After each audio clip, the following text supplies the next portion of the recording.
الحمد لله والصلاة والسلام على رسول الله وعلى آله وصحبه ومن والاه.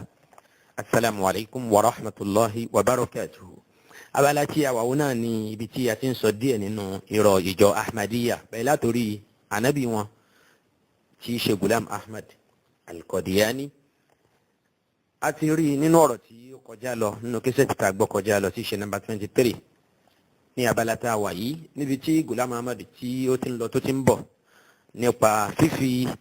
ìdí ọmọràn wo ní ṣe gan múlẹ̀ fáwọn èèyàn tí wọ́n jẹ́ ọmọlẹ́yìn ẹ̀ àtàwọn ìjọba àsìkò ẹ̀. ó ṣègbà kan ó lára ọmọdọ́mọ àwọn ará Samarkand lòun, àwọn tó bí òun wọ́n ṣẹ̀ wá láti inú ìran Magul.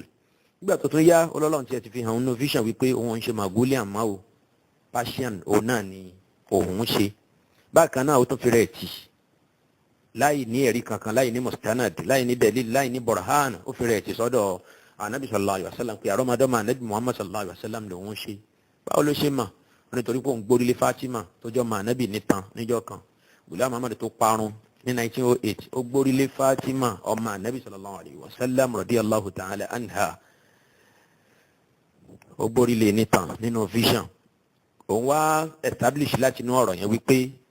àrọmọdọ́mọ Fatima lòun ṣe. ó nítorí nígbà tó ń gbórílé Fatima nìtàn, Fatima ń wojú bí ìyá tí wojú ọmọ ẹ̀, àbẹ́ ọ̀rọ̀ kọ̀rọ̀ ọ̀rọ̀ burúkú lẹ́nu òpònú tíjọ Ahmadiyya ń tẹ̀lé ìyẹn Ghulam Ahmad. ó ń gbórílé ìyàwó níyàwó nìtàn, ìyàwó Aliyu Asadullah al-Ghalib, Aliyu ibn Abi Talib. ó wá ló wojú òun, ó ní Fatima ń wojú òun bí ìyá tí wojú ọmọ ẹ̀. ó jẹ́ kóun mọ̀ wípé òun àti Fatima wọn jọ ní ìbátan, yẹn ni pé ìyá ńlá òun náà ní í ṣe. Ghulam Ahmad ò fìdí ọmọ àrántí ṣe múlẹ̀ fún wa pẹ̀lú àwọn àkọọ́lẹ̀ ètò fẹsẹ̀ múlẹ̀ èyí táwọn bàbá ńlá wà lórí ẹ̀, bí ó ṣe wípé pẹ̀lú àwọn àròsọ àtàwọn ìmísí èṣù òun náà ló fi ń sọrú ọmọ àrántí ṣe fún wa. bí ọ̀pọ̀lọpọ̀ àwọn abẹ̀sìnjẹ́ bí wọ́n ti ṣe nìyẹn. ẹ kàtàgbésí ayé ọ̀pọ̀lọpọ̀ àwọn tó jẹ́ gulatu sofiya, àbáwọn batiniyun, àbáwọn ṣíyàn, a rí wípé ibi tọ́pọ̀lọpọ̀ wọn ń gbà wọlé nìyẹn. wọ́n á fira wọn tì sára anabi sallallahu alayhi wa sallam. wọ́n á ní àrọ́mọdọ́mọ anabi làwọn ń ṣe. lẹ́yìn ọgọ́rùn ọdún bíi mélòó, lẹ́yìn ọgọ́rùn ọdún bíi méjìlá, bíi mẹ́tàlá, bíi mẹ́rìnlá lẹ́sẹ̀ wá mọ̀ wípé àrọ́mọdọ́mọ anabi òun náà ni ẹ̀ ṣe. torí pé tíyẹn bá pè é lárọ́mọdọ́mọ anabi, ó nírú ojú táwọn yẹn máa fi ń wo onítọ̀hún yẹn. wọ́n á wò níwò èèyàn pàtàkì, wọ́n á wò níwò ẹni ńlá, wọ́n á wò níwò baqaya salihin, àṣẹ́kùbọ̀ àwọn ẹni rẹ̀. ṣùgbọ́n gbogbo ìta wíwọ̀n yìí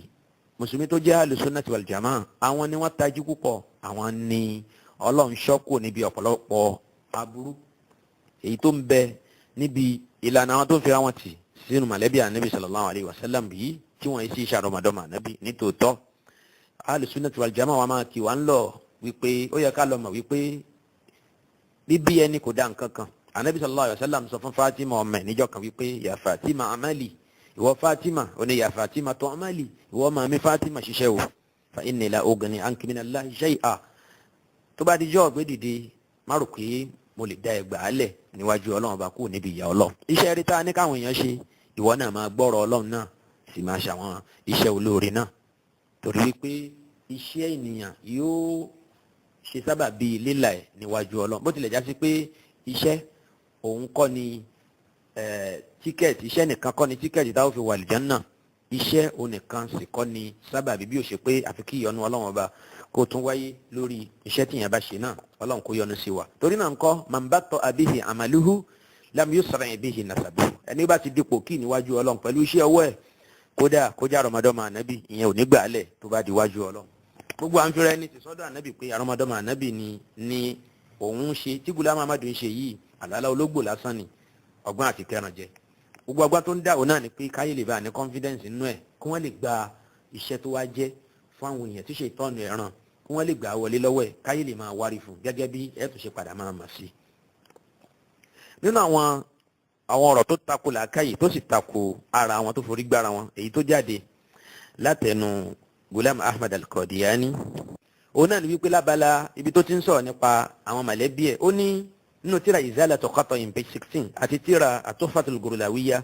tẹ́wá wo page 86 87 88 ó ń sọ ń bẹ̀ wípé ó ní wàmà anna Allah sharrafani bi annani Isra'ili ó lóun tó ń wò yìí Isra'ili lòun ìyẹn ni pé ọmọ Isra'ili òun náà ni òun Ghulam Ahmad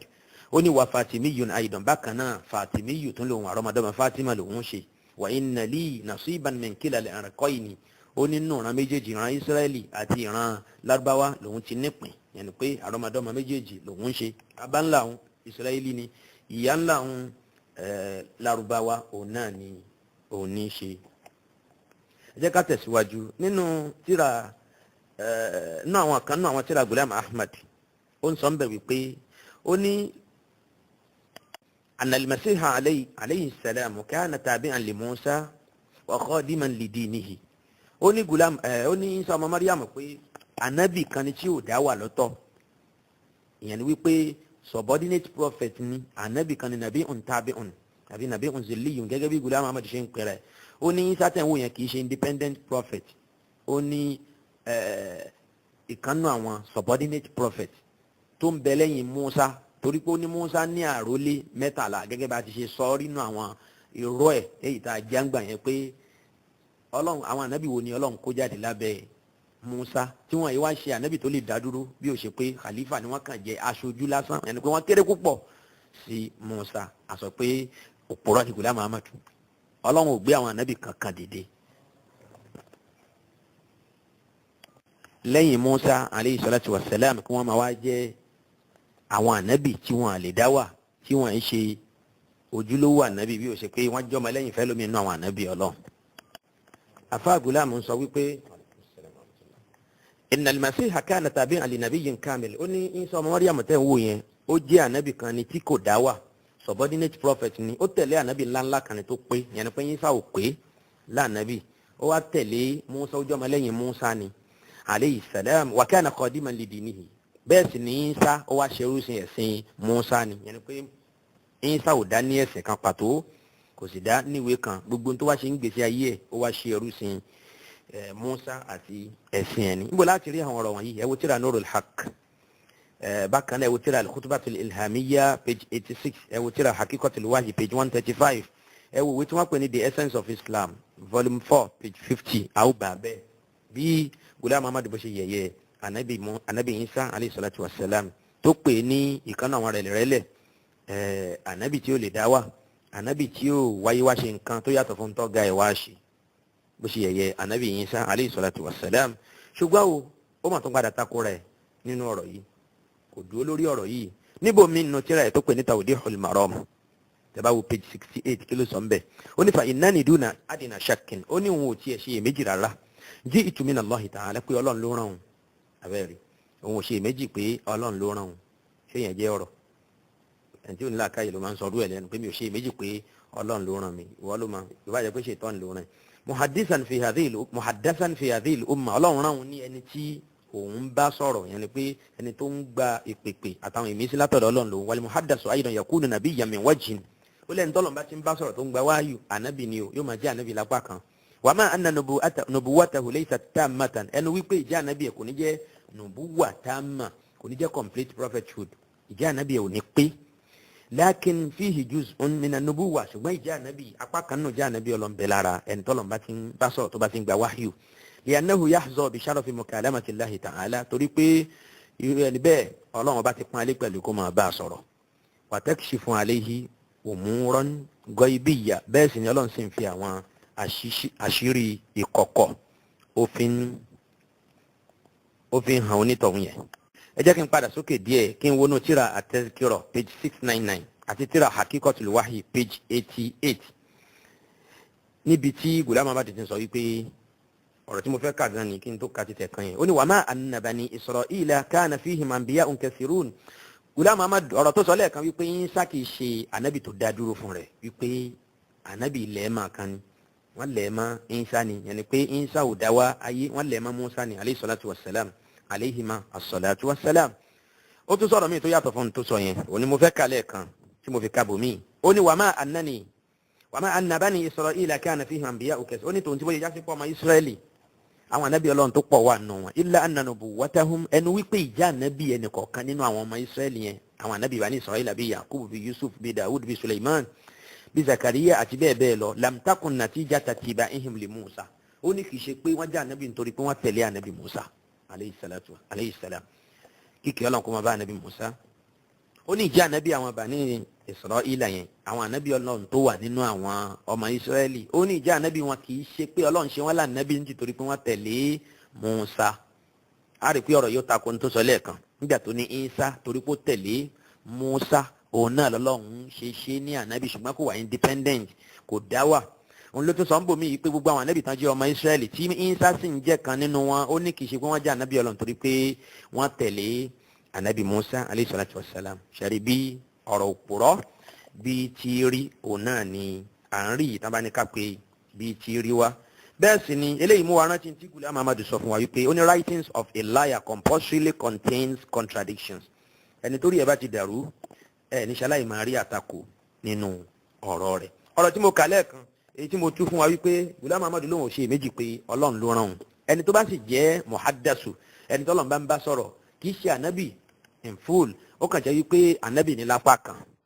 torí pé òun náà rí mi sígbà látọ̀dọ̀ Ọlọ́run níbí yìí ó ń sọ fún wa pé òun kì í ṣe ànábì Ọlọ́run ní page 68 nínú tírà Tawdihul Marah ẹ jẹ́ ká wá tẹ̀síwájú kí ló wí ṣùgbọ́n níbo mi ò kí ló sọ ó sọ nínú tírà gẹ́gẹ́ bó ṣe wà nínú tírà an-nubuwwatu wal khilafa èyí tí ìjọ Ahmadiyya kọ ní page 76 ń bẹ ó ní falaw qultum yajibu an yusamma muhaddathan لقلت لم يرد في أي قاموس أن التحديث يعني الإظهار على الغيب ó ní tẹ́ bá sọ wípé ẹni tọ́lọ́run bá ń bá sọ̀rọ̀ muhaddath nìkan ló yẹ kán pè kò yẹ kí wọ́n pè ní ànábì torí pé ó gba wáhíù àyàfi ìgbà tá a bá fìdí ẹ̀ múlẹ̀ wípé ànábì Ọlọ́run ní lóòótọ́ ó ní sọkúsọ lẹ́ ń sọ ó ní torí pé àtàdísù tẹ̀ ń wò yẹn ẹnu pé Ọlọ́run kàn ń bá ní sọ̀rọ̀ yẹn ń rí wáhíù gbà látọ̀dọ̀ Ọlọ́run lẹ́ẹ̀kọ̀ọ̀kan kò sọ ní di kò ní kí èèyàn fi máa lórí ìmáa jẹ́ muhaddasu kó máa di ànábì Ọlọ́run yẹn ni pé ẹni Ọlọ́run bá ti ń bá sọ̀rọ̀ ó lè jẹ́ muhaddasu ó sì lè jẹ́ ànábì ó lè jẹ́ nàbíyù torí pé àwọn àkàtà kò wí pé ó yẹ kó pèrè ní muhaddasu ni torí pọ́lọ̀ ń bá a sọ̀rọ̀ ṣùgbọ́n kò yẹ kó pèrè lánàbí Ọlọ́run ó wà ní àá ta ló sọ fún yín pé àtàdís ìyẹn kọ́lọ̀ máa bá ní sọ̀rọ̀ ó túmọ̀ sí pé Ọlọ́run fi kọ̀kọ̀ hàn ni òun ló sì sọ fún wa lẹ́ẹ̀kan pé tó bá jẹ́ muhaddasu ó jẹ́ ìtọ́lọ́run fi kọ̀kọ̀ hàn ṣùgbọ́n níbi ìníṣẹ́ oníbolẹ̀ tí rí inú tíra wípé ẹni tí Ọlọ́run bá sọ̀rọ̀ ó túmọ̀ sí pé Ọlọ́run fi àwọn ìpamọ́ àwọn nǹkan tó pamọ́ Ọlọ́run fi hàn ẹ̀rí pọ̀rọ̀ méjèèjì náà ó tako ara wọn ọ̀rọ̀ tó takora wọn báyìí ó sì ní jáde lẹ́nu ẹnìkan àfẹni tí àwọn ṣètọ́nù ṣeré panu làákàyè gẹ́gẹ́ bí irú ọ̀gbẹ́ni tá à ń sọ̀rọ̀ yìí Ghulam Ahmad ọmọ àgbò Qadian nílẹ̀ India nínú àwọn ìsọkúsọ tí Ghulam Ahmad sọ torí pé ó sọ fún wa pé labudda an yakuna fi kalami al-kadhib ikhtilaf wa tadad ó ní ẹni tó bá jẹ́ òpùrọ́ èèyàn kò sọgbọ́n tó fẹ́ dá sí ọ̀rọ̀ ẹ̀ yóò ṣe àmà takora wọn náà ni ẹ wò wé tí wọ́n pè ní al-Khaza'in ar-Ruhaniyya volume 10 page 275 ẹ bà bẹ́ẹ̀ bí Ghulam Ahmad ṣe dájú ara ẹ̀ nìyẹn ṣùgbọ́n ǹjọ́ ọ̀rọ̀ ẹ̀ ń takora wọn àbí ò takora wọn àti rí lẹ́kùnrẹ́rẹ́ nísìnyí pé gbogbo nǹkan nù gbèsè ayé Ghulam Ahmad ló ń takora wọn ó fẹ́ máa ní ọ̀rọ̀ kan tó sọ tí ò sọ míì tó yàtọ̀ fún ọ̀rọ̀ náà ẹ jẹ́ ká tẹ̀síwájú nínú tírà Nurul Haqq èyí tó kọ ní year 1894 ó sọ ní page 34 ń bẹ̀ wípé ó ní fa'alam annana la nusammi ad-dawlata al-Burtaniyyata dajjalan ma'hudan ó ní ẹ lọ́mọ wípé òun Ghulam Ahmad òun ò pé ìjọba Gẹ̀ẹ́sì ní dajjalu ó lóun ò pé ìjọba Gẹ̀ẹ́sì ní dajjal yẹn ni wípé káwọn èèyàn má parọ́ mọ́ òun sọ pé ìjọba Gẹ̀ẹ́sì ní dajjal léni nísìn àwọn Ahmadiyya tí wọ́n bẹ̀ ń bẹ̀ níta nábì wọn lóun ò sọ yìí òun làwọn ń sọ àwọn ní dajjal ní west ìṣọwọ́ṣayé west àti colonialism ní lọ mú àwọn ìlú míì lẹ́rú tí Britain ṣe fáwọn ìlú yẹn òun ni ohun tíjọ Ahmadiyya ń pè ní dajjal tẹ́ bá wo ìkànnì àwọn articles tó wà lórí sáìtì wọn al-Mawqi' al-Arabi ar-Rasmi lil-Jama'ah al-Islamiyyah al-Ahmadiyyah ààrẹ article kan bẹ̀ tó kọ wípé pẹ̀lú àkọlé Haqiqatul Masih ad-Dajjal tàbá wo article yẹn ààrẹ wípé ìjọ Ahmadiyya ń sọ ń bẹ̀ wípé Dajjal òun náà ni ìjọba ilẹ̀ Gẹ̀ẹ́sì òun náà ni àwọn colonial masters àwọn tó lọ mú àwọn ìlú yòókù ní ẹrú tí wọ́n sì jẹ́ ayé alábàtà tí wọ́n jayé fàmílétè ń tutọ́ láwọn ìlú náà kó tó di wípé wọ́n padà ká àṣà wọn kúrò ńbẹ̀. a rí wípé tí ìjọ Ahmadiyya tí wọ́n bá sọ tí wọ́n sọ yẹn kò yàtọ̀ púpọ̀ fún tí ànábì wọn sọ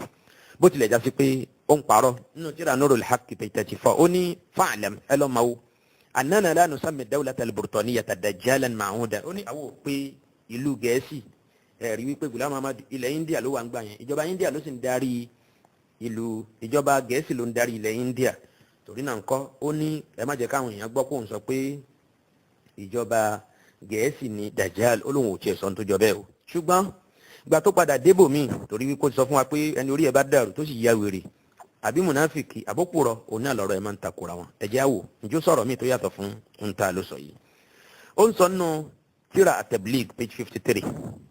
bákan náà tírà Izalatul Awham tẹ́ bá wo page 399 àti 394 Ghulam Ahmad sọ ń bẹ̀ wípé ó ní waqtu khuruji dajjal wa khuruji Ya'juj wa Ma'juj ó ní wahum qawmul rusi wa qawmul baratinati wa ikhwanuhum Ghulam Ahmad máa sọ ń bẹ̀ wípé àwọn dajjal àti Ya'juj àti Ma'juj ó ní àwọn ní Russians àti àwọn ará ilẹ̀ Britain ó láwọn ní dajjal ẹ̀rí kó sọ fún wa nínú tírà Nurul Haqq page 34 yípo wọn ò pé Britain ní dajjal ṣùgbọ́n gbà tá a dé nínú tírà Tabligh page 53 tírà Izalatul Awham page 399 bákan náà 394 tírà Mir'atu Kamalatil Islam page 376 afwan tírà Mir'atu Kamalatil Islam page 276 ó ń sọ ń bẹ̀ wípé àwọn Britain yìí gangan àwọn àti Russia àwọn ni dajjal bákan náà àtàwọn ọmọ ìyá wọn bóyá àwọn ti Germany àti gbogbo àwọn France gbogbo wọn bẹ́ẹ̀ ó láwọn ní dajjal ó sì lóun ò pé ìjọba Gẹ̀ẹ́sì wọn ò pé ilẹ̀ Britain ní dajjal ẹ̀rí nísìnyí wípé Ghulam Ahmad ó ń tan rẹ̀ látàn sọnù torí pé tó bá jẹ́ pé ó ń tan rẹ̀ jẹ́ ni ó ṣeé ṣe kó padà yó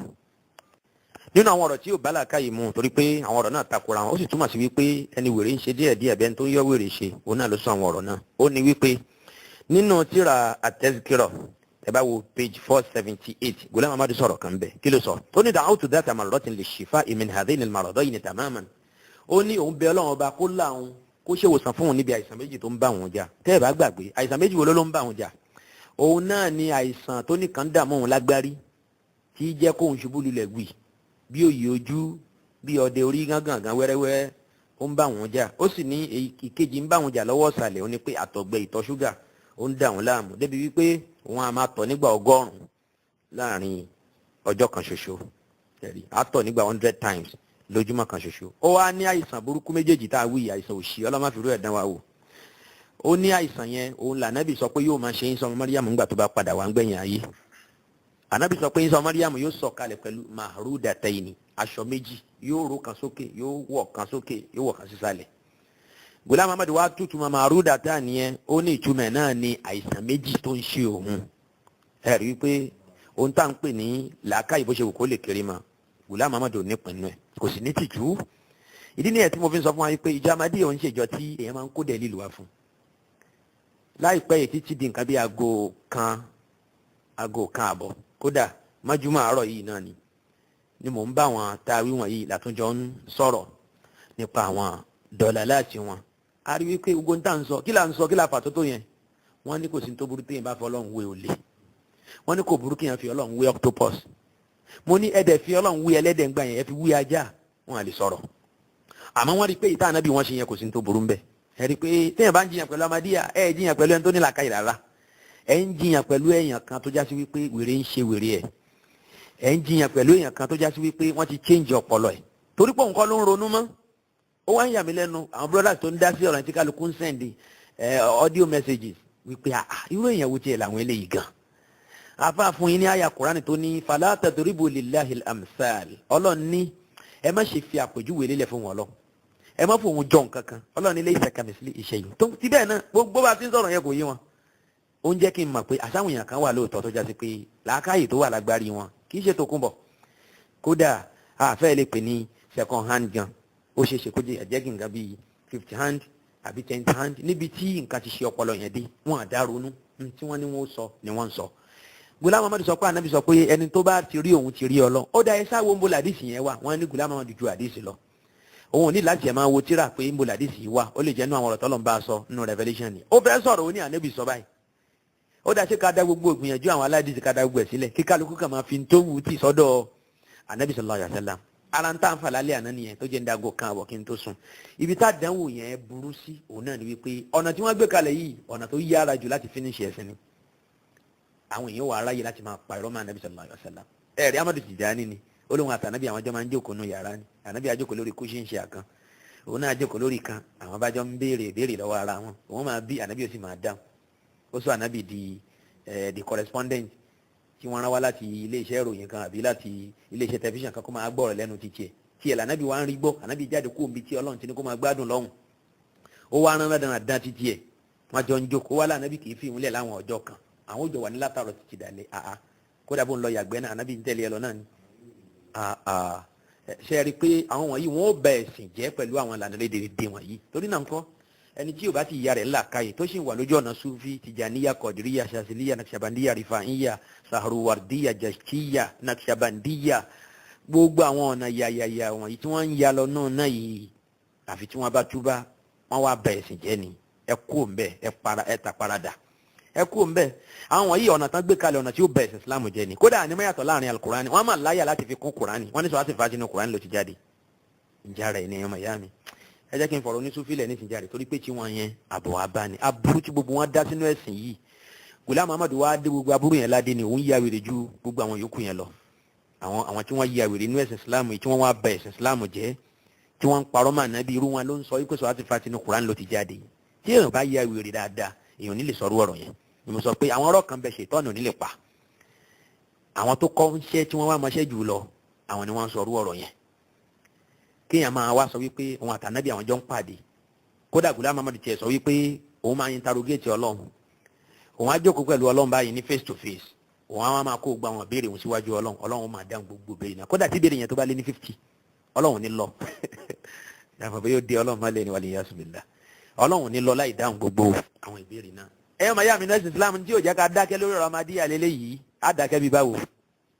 ikú ní bọ́ṣọ lọ́rùn ewúrẹ́ táwọn fi kúrò láyé yìí a ò níye máa sọ kódà bí ò jẹ́ pé bí ò ju ẹ̀kọ́ kan lọ káwọn èèyàn lè bá a mọ̀ òtítọ́ kẹ́yìn náà sì máa dàkẹ́ lórí ẹ̀ gbogbo ẹ̀yin tí Ọlọ́run bá ní kó tọ́nà òye ẹ jẹ́ kí àwọn èèyàn mọ̀ kì í ṣe péjọ yìí ó jẹ́jọ kan tí ó hàràǹtà tó bẹ́ẹ̀ tí ọ̀rọ̀ ẹ̀ wá ń dẹ́rù bá ní ṣùgbọ́n a rí pé àwọn èèyàn kan wà náà mùsùlùmí wa tó jẹ́ sí pé ọlọ́bẹ̀ yọ̀ ni wọ́n àmójútó ẹ̀sìn wọn kán bá ti lọ bí iṣẹ́ wọn ó tún dalẹ̀ wọ́n lè wá ń bí iṣẹ́ kí wọ́n ṣe rédíò wọn lẹ̀ kọ́rọ̀ Ahmadiyya ta sí wọn létí wọ́n bá ní àṣebẹ́ Ahmadiyya ń ṣe mùsùlùmí irú wọn ní ṣàjàngbìlà torí irú wọn la ṣe sọ̀rọ̀ ọ̀rọ̀ yìí àwọn oníṣòro náà Yorùbá ní atakóró wọnú àdó wọn ní ṣe yóò gbé ọmọ ẹ̀ wọnú ẹ̀ ni ó yẹ káná tí ọjọ́ ọ̀la aláwọn àbúrò tó wà nílé ẹ̀kọ́ tí wọ́n ń kẹ́kọ̀ọ́ wọn ó sì pàdé àwọn tá a wí wọ̀nyí ó ṣeé ṣe kí wọ́n máa rì wọ́n sínú ìlànà wọ̀nyí torí náà ń kọ́ ẹ̀yin màámù ẹ̀yin àfa tẹ̀fsírì ẹ̀yin náà ìbí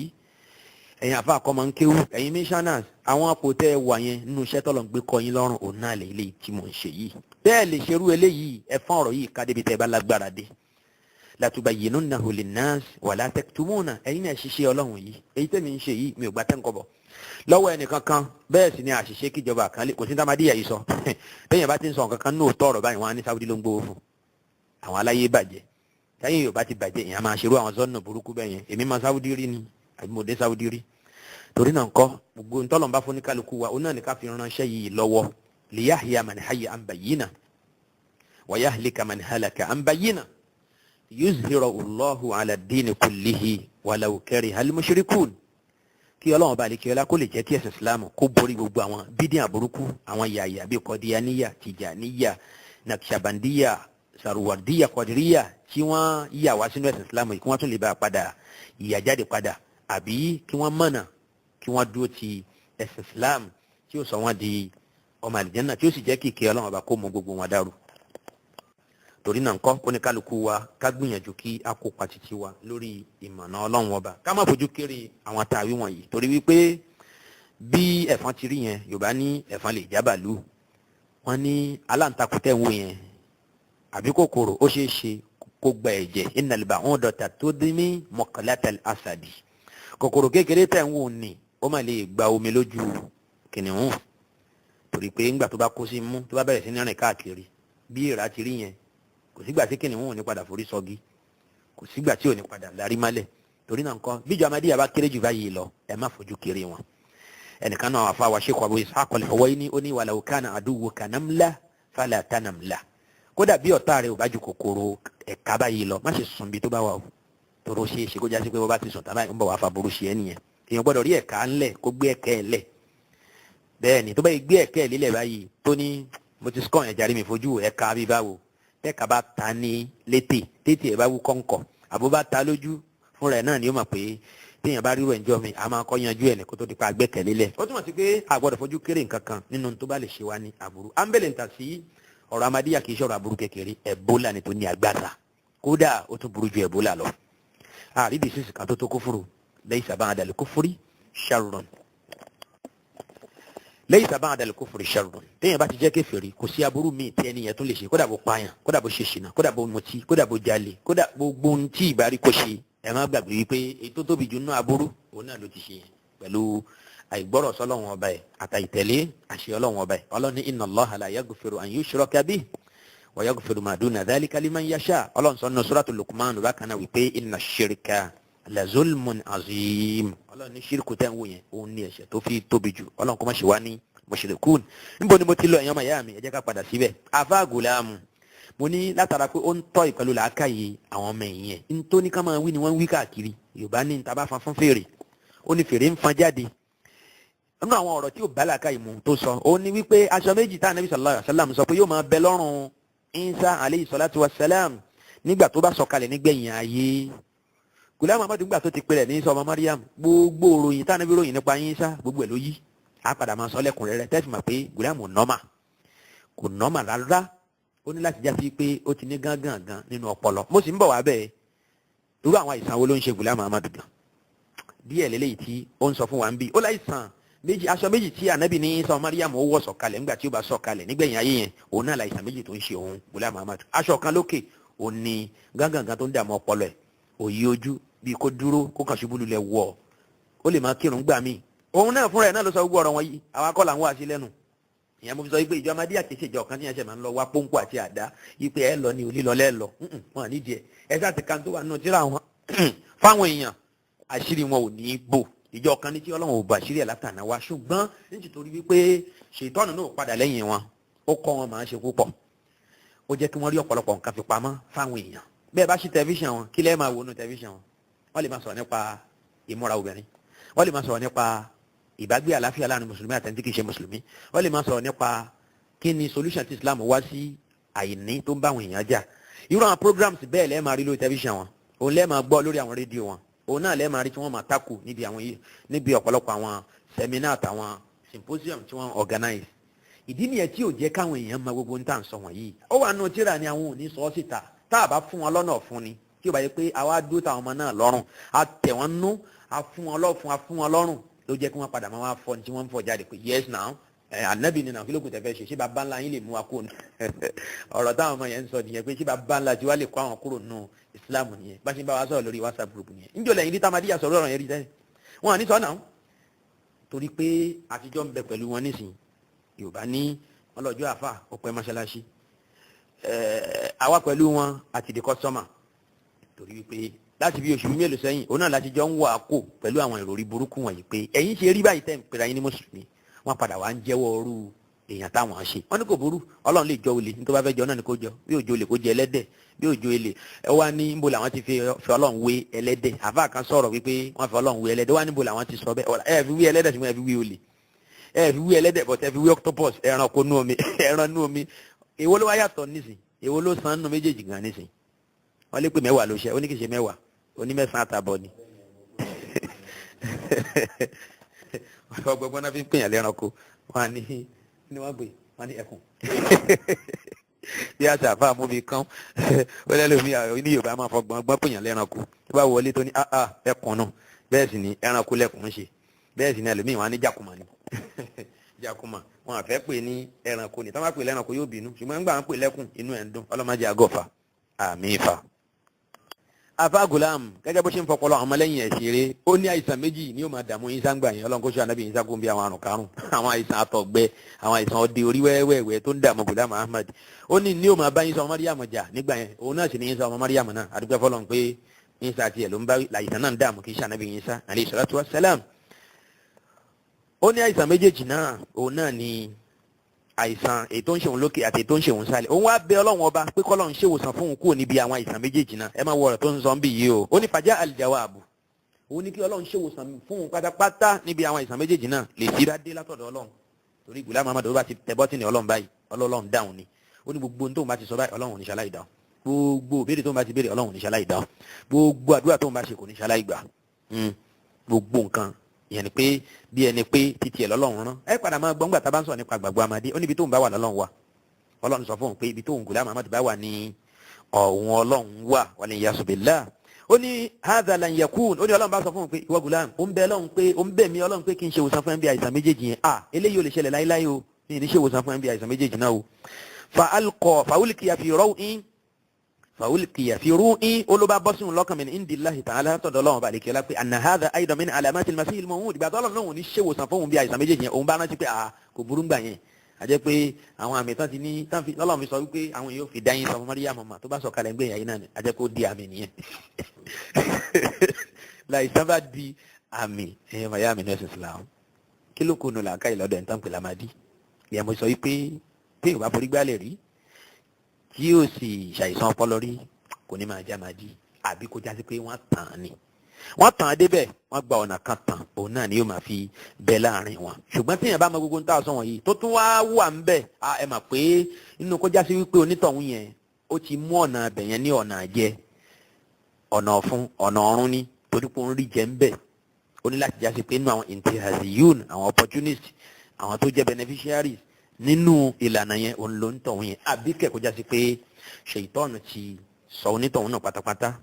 kó lè bá lẹ́tọ̀ọ́ sí ìyàwó Ọlọ́run ó lóun bá rántí wípé àmì táàfin máa ń sọ ọmọ Maryam náà ní tẹ́lẹ̀ máwùlẹ̀ jẹ́ kí n béèrè Ọlọ́run máwùlẹ̀ ṣe òsàn mọ́jàre káwọn èèyàn lè bá àdámọ̀ wípé èmi ní sọ ọmọ Maryam. idh warada annahu sayanzilu bayna maharudatayni fahadhani al-maradani huma ar-rida'ani al-asfarani ó ní àwọn ìwòsàn àwọn àìsàn méjì tó ń bá àwọn jà yìí òun náà ni àwọn aṣọ méjì èyí tó jẹ́ aṣọ tó pọ́n rẹ́súrẹ́sú aṣọ yẹ́lò tí Ọlọ́run ní Ìsá ọmọ Maryam yóò wọ̀ sọ̀kalẹ̀ tí Ànábì sallallahu alaihi wasallam sọ pé Ìsá ọmọ Maryam yóò wọ̀ ńgbà tó bá sọ̀kalẹ̀ ó ní àìsàn méjèèjì náà ni ahaduhuma fi a'la al-badani ìkan wà lókè wal akharu fi asfalihi èkejì wà ní ọwọ́ sàlẹ̀ ọ̀rọ̀ yìí wà nù tírà at-Tazkira page 478 lakinnahu naqada nafsahu ṣùgbọ́n o ọ̀rọ̀ tí Gulam Ahmad sọ ń bí i pé òun bẹ́ẹ̀ lọ́n pé kó ṣèwòsàn fún un ó ní Ọlọ́run sì ní òun ò ní ṣèwòsàn fún ẹ bẹ́ẹ̀ ni Ọlọ́run sọ pé mi ò ní ṣèwòsàn fún ẹ ó sì ní gbogbo ohun tó ń bá bọ́lọ́run sọ Ọlọ́run ò gbọ́dọ̀ má gbọ́ àbí Ọlọ́run yìí ṣaláì gbọ́ sóhun lẹ́nu ṣùgbọ́n kí ló wá sọ ń bò mí ọ̀rọ̀ tó sọ èyí tá a kà tán yẹn ọ̀rọ̀ yẹn wáyé ní ọdún 1903 èkejì tá a tún fẹ́ kà yìí náà ọdún kan náà ni ọdún 1903 léyìí tó tako èyí tó sọ lẹ́ẹ̀kan kí ló wí ń bẹ́ẹ̀ ó ní laqad jarrabtu ó lóun ti gbìyànjú òun ti tẹ̀sẹ̀ wò wa ra'aytu anna ba'da al-amradi anna Allaha qad tafaddala alayya bi mujarradi ad-du'a'i wa zala al-maradu ó ní Ọlọ́run bá lékè Ọlọ́run rí pé Ọlọ́run ṣàánú wọn púpọ̀ pé inú àwọn àìsàn tó ń ṣe òun tó pọ̀ yẹn àwọn kan nú wọn ẹnu kóhun kan ṣàdúrà lásán báyìí àwọn àìsàn náà ti lọ.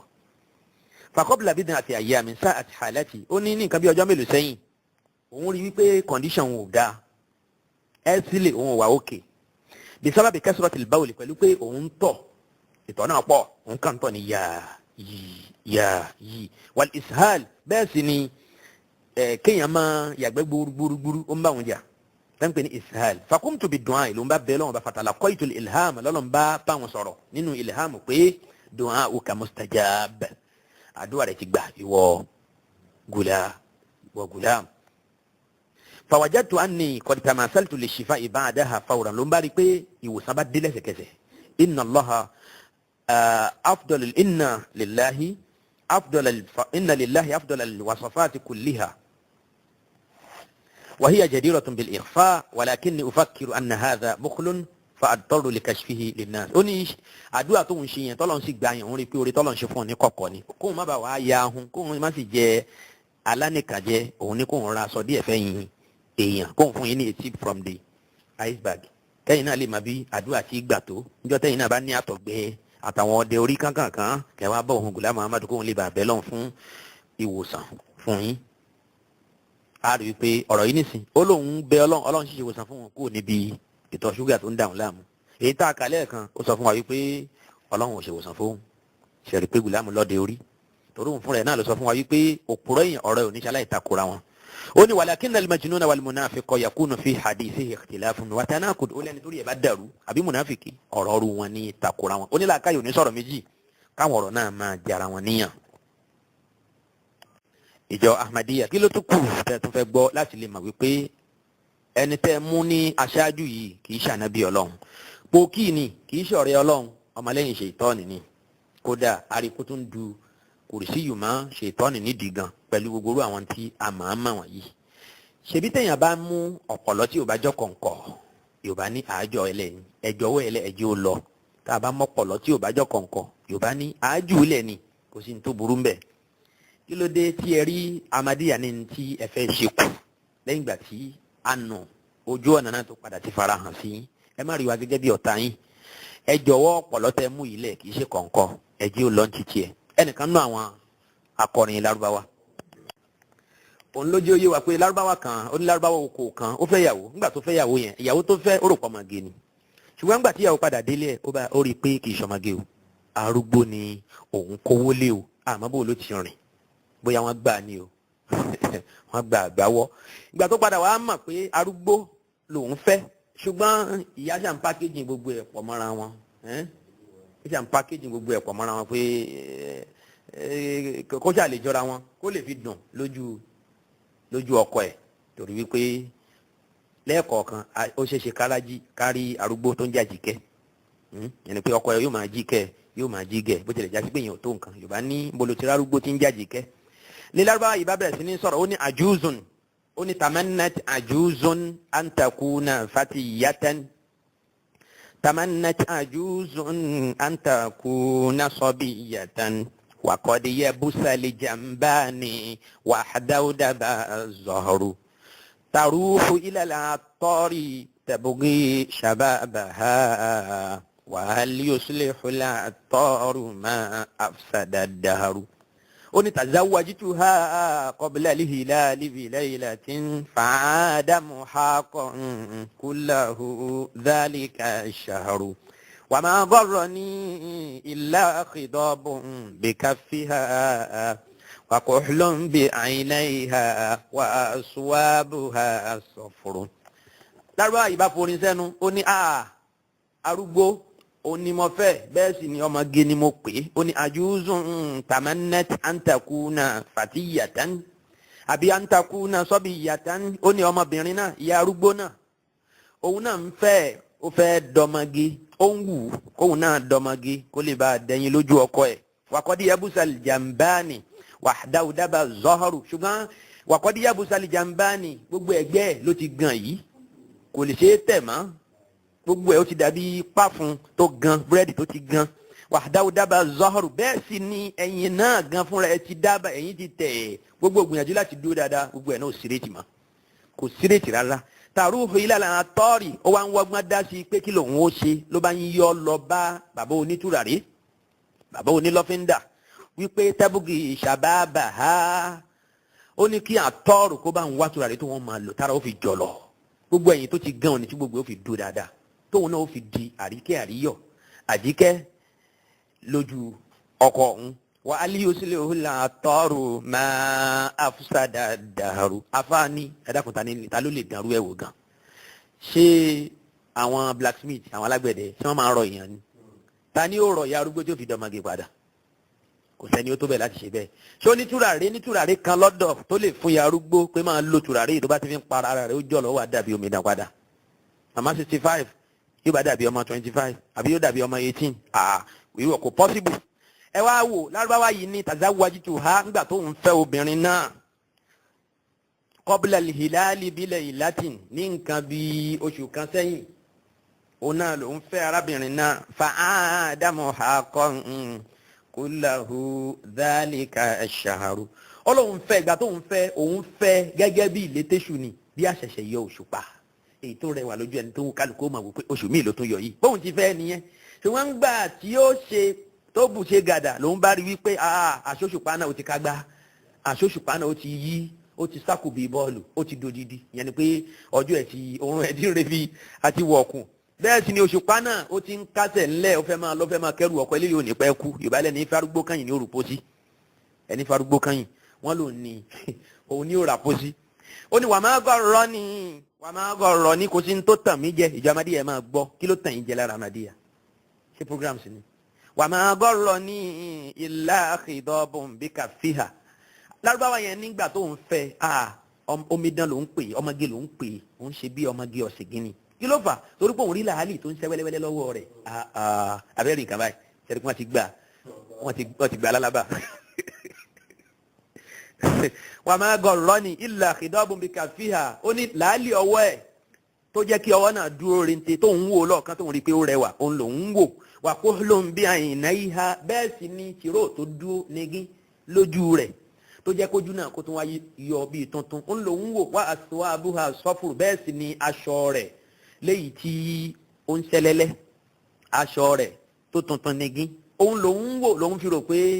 eléyìí ó ní láti jásí wípé ọmọge tí ó mèrè bọ́kọ́ ṣe ni ṣùgbọ́n gbà tó délé tán òun padà rí wípé ọ̀pọ̀lọ́ lòún mú kì í ṣe kọ̀ǹkọ̀ torí náà kọ́ téèyàn bá mú ọ̀pọ̀lọ́ tó rò pé kọ̀ǹkọ̀ ni tí ò sì jẹ́ kọ̀ǹkọ̀ mọ́ n tó kù òun náà ni pé kó yọ̀ǹda ọ̀pọ̀lọ́ kó máa fò lọ́njì ẹ̀ jántó kó filẹ̀ kó jí ó lọ ìjọ amadíyà kí ló dé àtàyè àtúnṣe sì wà ẹ jẹ́ jùgùlálẹ̀ ẹ̀jẹ̀ ó máa lọ́njì ẹ̀ ẹ tú ọ̀gbẹ́ni ẹ tú sílẹ̀ ẹ̀jẹ̀ ó ṣayé tiẹ̀ ẹ̀jẹ̀ ó lọ fèsì consequence tó gbélé ayé ṣe níwájú Ọlọ́run ẹ má tún dara yín pọ̀ mọ́ àbí gbogbo ń tà ń sọ yìí ṣe torí pé tí ò bá yẹ pé ojú tì í bá ti tán lára èèyàn ní tán pè ní làákàyè bó ti wò ó lè kéré mà àníṣe èèyàn ní rí ọ̀nà Ahmadiyya gẹ́gẹ́ bí ọ̀nà tọ́lọ̀ èèyàn ní rí Ahmadiyya gẹ́gẹ́ bí ẹ̀sìn Islam torí pé Islam tá Ànábì mú wá fún Islam tí ò lábùkù Islam tí ò lábà wọn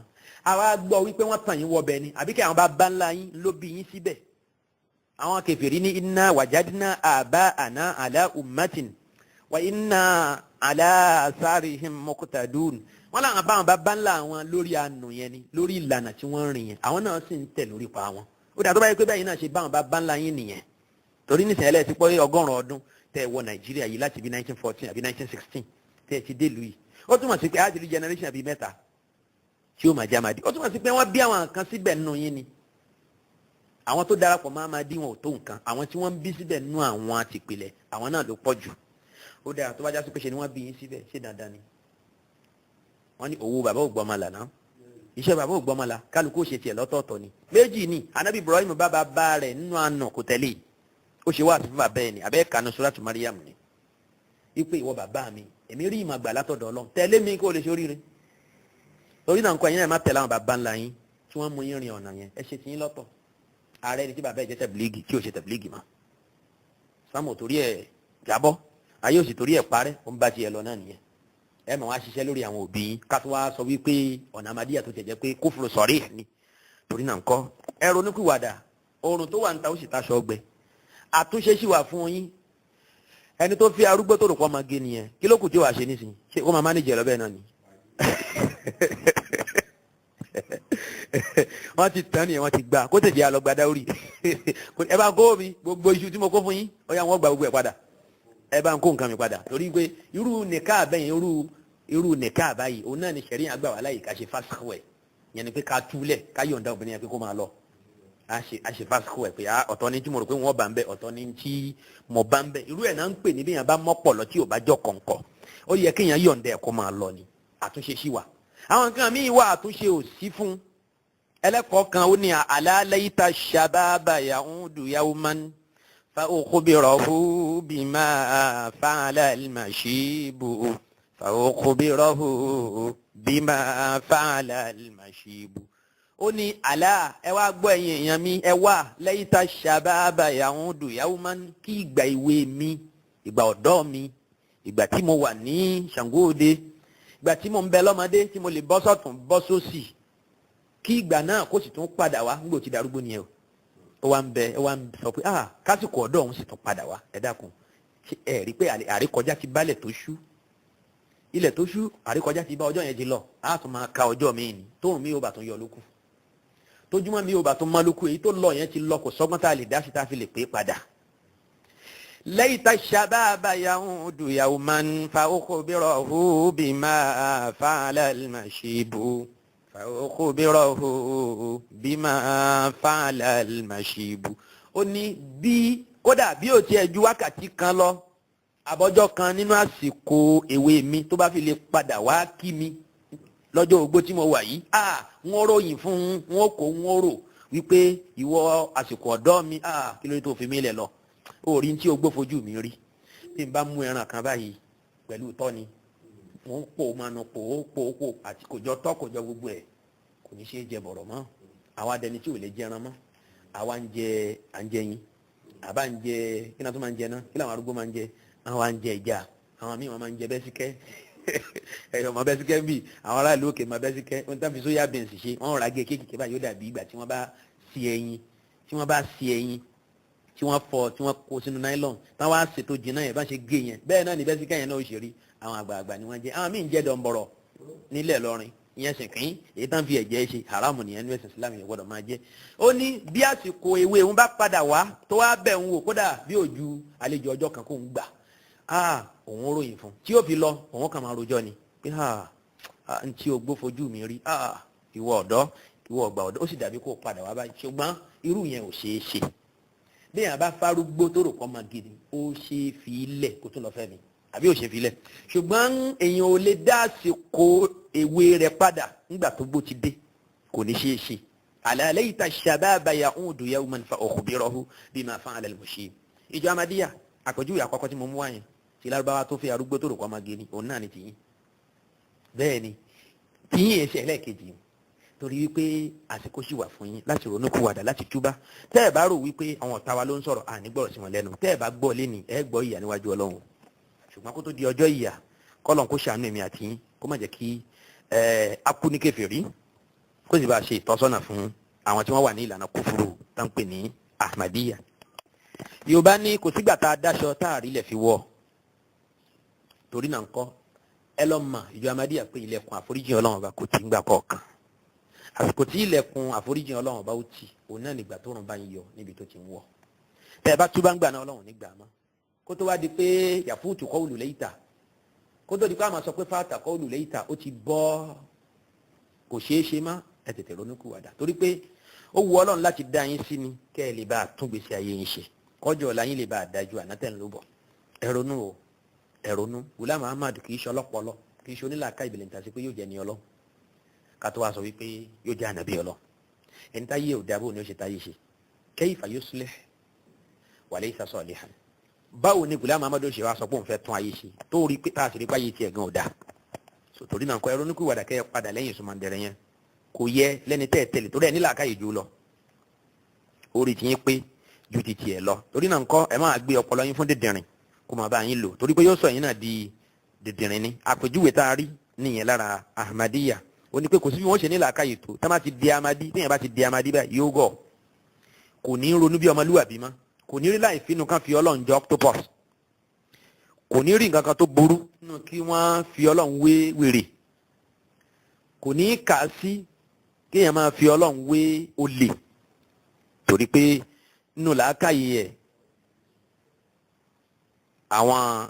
ọmọlẹ́yìn ṣètọ́ọ̀nù wọ́n ti ń ṣeré pàmbẹ́ yóò máa wá ronú ní ronú tó yàtọ̀ fún téèyàn gidi torí náà kọ́ ẹ ronú tó wàdà kẹ́ ẹ padà lẹ́yìn Ghulam Muhammad mo bẹ̀ Allah subhanahu wa ta'ala kó jẹ́ kí ọ̀rọ̀ tí mò ń sọ yìí kó ṣiṣẹ́ ìmọ́lẹ̀ nínú ìgbésí ayé ìjọ Ahmadiyya èyí tó bá jọ bí èébú àbí ẹ̀fẹ̀ nínú ọ̀rọ̀ yìí mò ń ṣe bẹ́ẹ̀ nítorí pé kẹ́ ẹ lè máa lọ́rọ̀ náà ni torí wípé